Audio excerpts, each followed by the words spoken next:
As crazy as it might sound, I believe that singleness could change the world. I know that's a tall order and I might be wrong, but hear me out because you might end up believing it too. Let's dive in. It's viewers like you that keep this channel going and growing. So if you like today's video and you see yourself coming back, please consider subscribing and leaving us a like. Also, don't forget to hit the notification bell to stay up to date on new episodes. And if you want even more great content, check out For the Love of It podcast over at the FTL podcast channel. Link will be in the description. Stay tuned for our weekly live stream Q&As. Stop in to say hi, ask us questions, or just hang out. Also, we have merch. Check it out in the link below. All right, let's get back to the video. First and foremost, it's important for me to recognize that every single person's interaction with the relationship status of their lives is wildly different from the next. No two people are really the same, and my perspective might apply to some people, but I certainly couldn't make the argument that it applies to all people. Nonetheless, the reason I decided to write an entire video based on the subject is because I had 14 years to not only consider how I felt about singleness, but to also watch those close to me traverse through it as well. I'm sure a lot of you might not be able to relate to my story, and that's okay. But my hope is that perhaps some of you can, even if it's just a few of you. I want to share what I've learned in the hopes that it might have a small impact on how we live our lives through our seasons of singleness. Today's video is about those who have a passionate desire to find a spouse and find love. There seems, to me at least, to be a large demographic of people who feel disenfranchised, who feel left behind, or who feel incomplete because they don't have that someone in their lives whom they will marry someday. Yet, the culture they live in is constantly putting pressure on them to find a mate, to find a spouse, or to be in a relationship. So they live in tension, feeling like they're never going to amount to who they believe they should be. Whether it be on social media, on apps, in TV, or on movies, they are shown a picture of what they could have or what they should have, but don't. It was about 13 years between the time I left high school to the time I was married.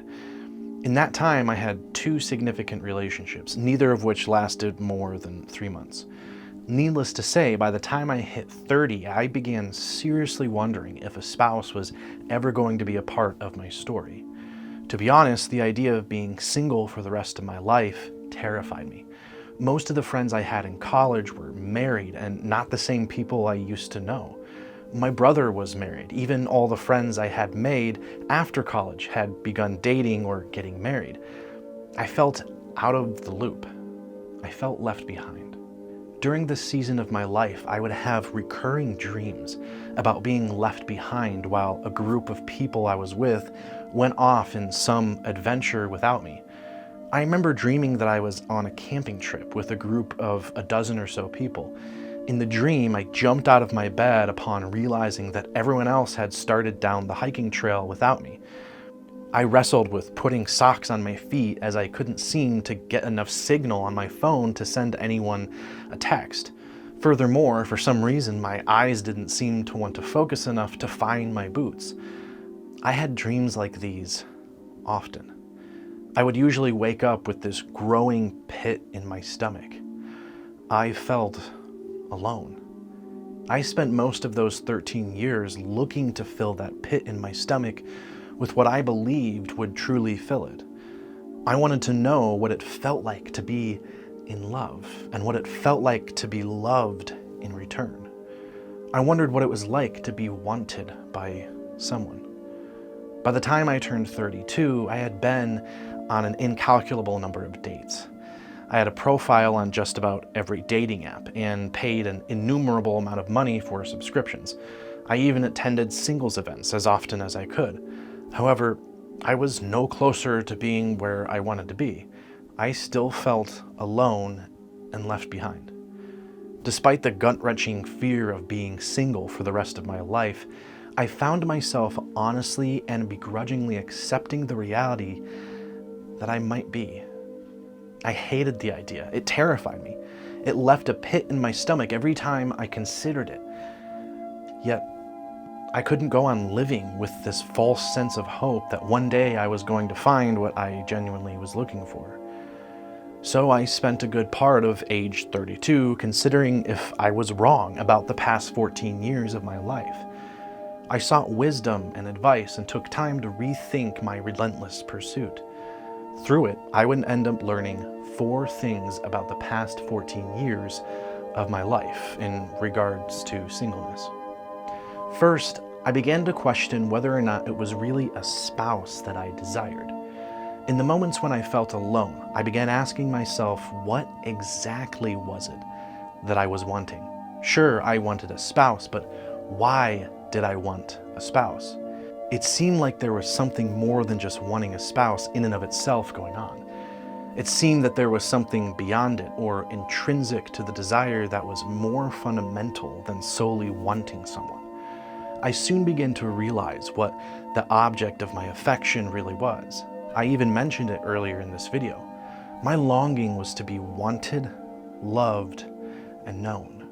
More than a physical relationship, what I wanted was a relationship that was unconditional. Secondly, once I separated my desires from the object I was looking for, a spouse, I realized something I wish I had understood sooner. The relationships I had through my friends, family, and community were so abundant in my life that I hadn't considered how much I was already tangibly loved and wanted. You see, for someone who has a happy and healthy marriage, they receive a large amount of that tangible love and affirmation from their spouse. As a result, the relationships they have with friends and community, it varies slightly. As someone who was single in his 30s, my relationship with my friends and community was different from those who were married. There was a significant weightedness to those friendships in my life.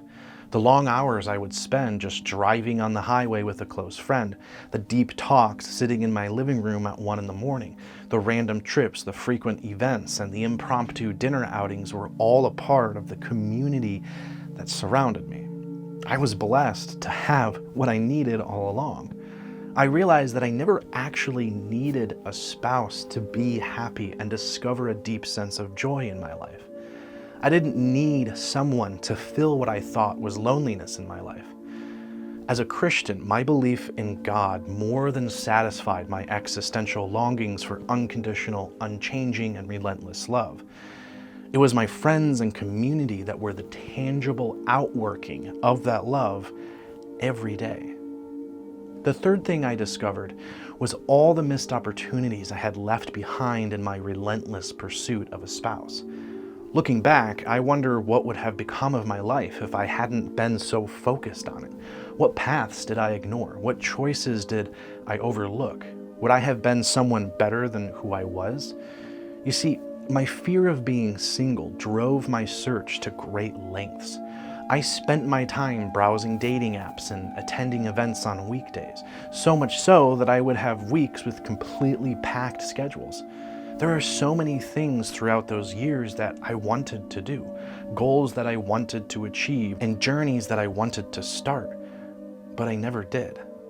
And the primary reason was because I was terrified that if I didn't spend all my time looking for a spouse, then I might miss out on that one moment where I would find one.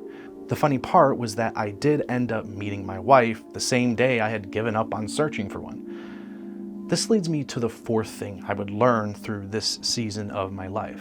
Namely, it's true that you often find what you're not looking for. The day I met my wife was the day I had, once and for all, truly given up my search for a spouse. Not only was I ready for what was to come next, but I was also excited for it. I was pumped for the opportunities I would have, the relationships I would build, and the adventures I would go on. Just hours later, I would meet my future wife at a wedding of a mutual friend. I'm not saying that you will for sure meet your future spouse if you simply stop looking. Everyone's story is different.